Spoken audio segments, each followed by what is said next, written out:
Hey everyone, Tim Schofield here from QBKing77.com, here to do a full review on LG's latest flagship, the LG V10, with that second display up at the top. Lots to talk about with this device, so let's go ahead and get started.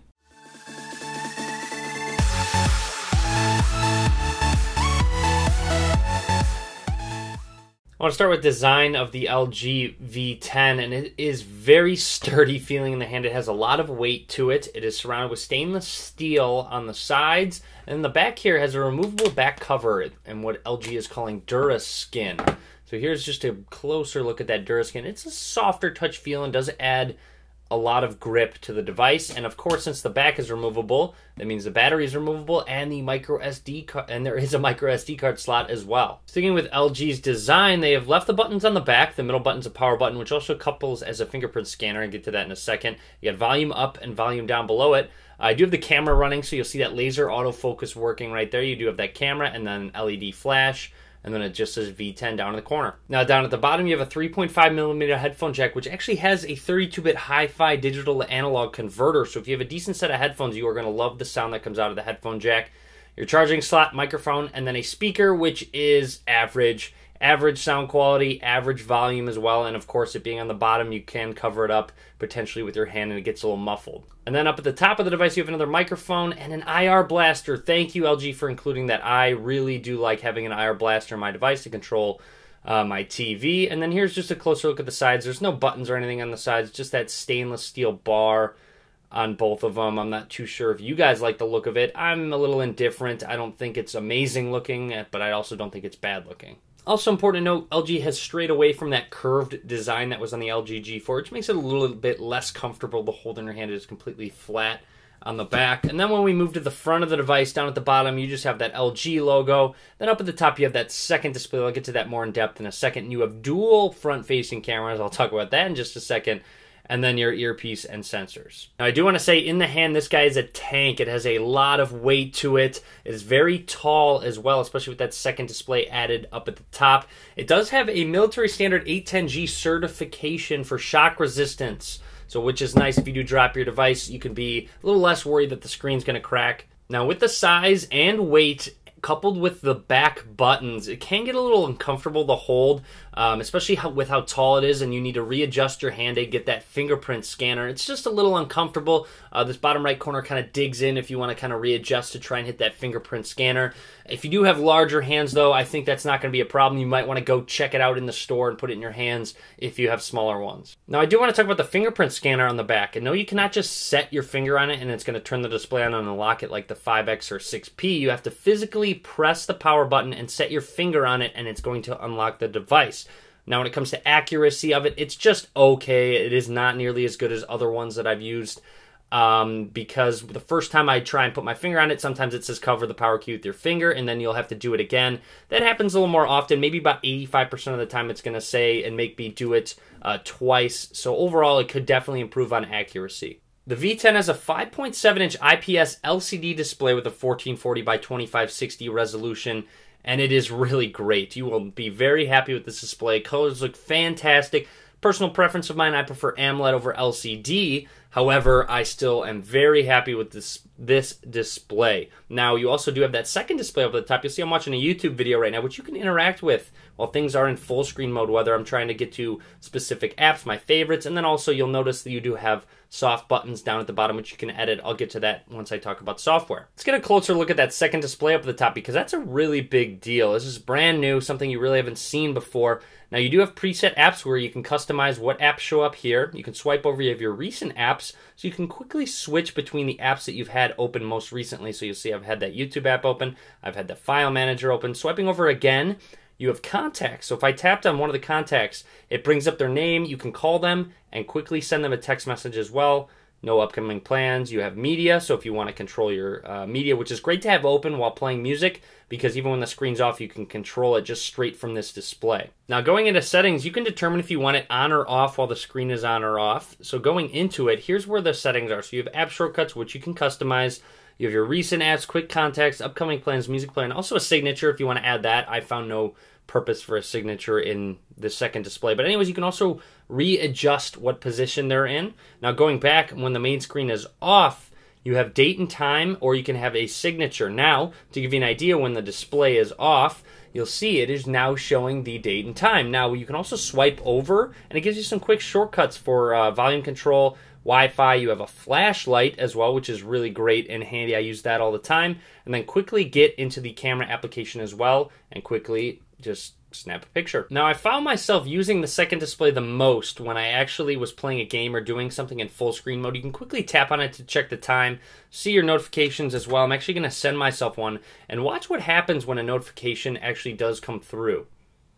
So you'll see it shows that I got a text message and it said hi right there. I could interact on it, I could tap on it, and it's going to go to that specific conversation. And then, of course, if I wanted to swipe back to it, I could go right back into it, swiping over to those recent apps and hit resume. So it's really great to pop up while in full screen mode. That is a huge deal for me. If I go into them and swipe over, it doesn't really do anything. You really need a notification to actually interact with that specific thing. Or you can swipe up and you'll see these soft keys will show up.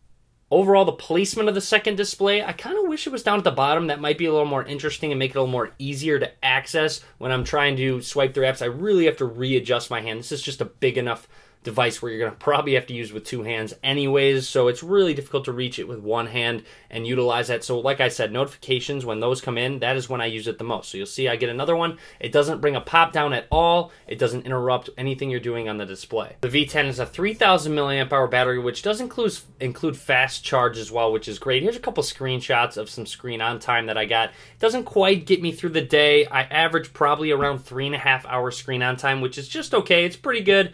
It's not great, though. It definitely could be a lot better. Overall, out of a flagship with this bulk and this size, you would expect battery life to be a little bit better, at least 4 hours screen on time, but it's at 3.5. Moving on to the 16 megapixel camera with optical image stabilization. The camera is fantastic. It's just going to throw that out there. Quickly snap a picture. One thing I like about the camera application, it's very feature filled, and also it utilizes that second screen to switch modes very quickly. It's really nice. Now let's go ahead and go into some features. You'll see you have a swipe down right here to quickly share to various social media accounts. That is really nice to have. Going into settings here, like I said, optical image stabilization. You have HDR auto mode if you'd like that.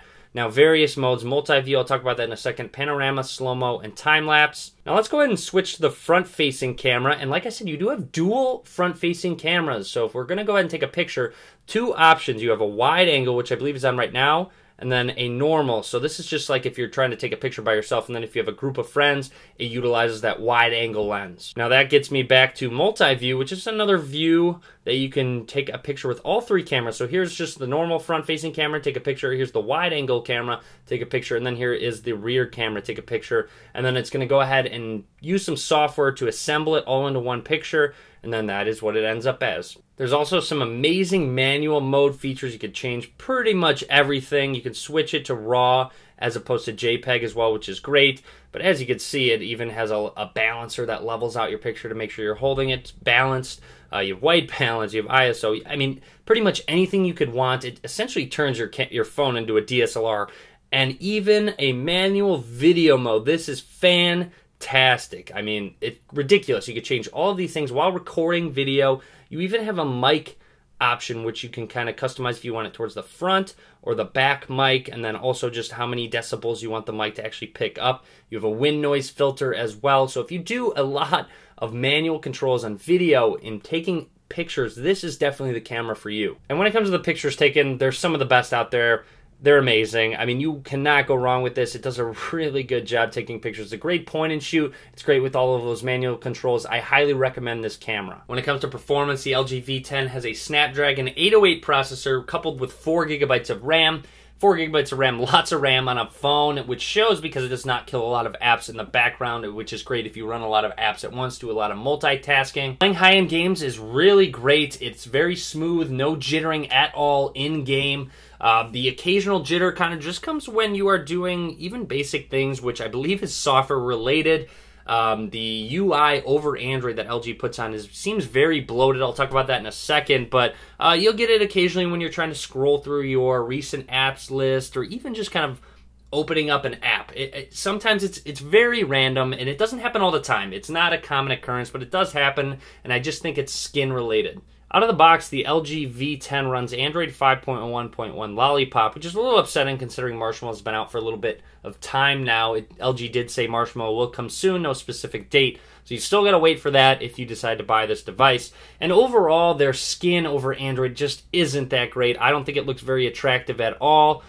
You might like it. This is just a personal opinion of mine. When it comes to the launcher, it's a little counterintuitive when trying to swipe through widgets, especially because if it's at the end, you have to swipe all the way through. There's really no way to quickly go to the end of all of your widgets. It's only 3 at a time. But that's something great about Android, is that you can customize the launcher, anything like that. Now, a couple things that I wanted to point out is if you swipe on these buttons down at the bottom, it will go into one-handed mode, and you can quickly use it, which is great if you do not have both hands available and you can't reach up in the top corner or anything like that.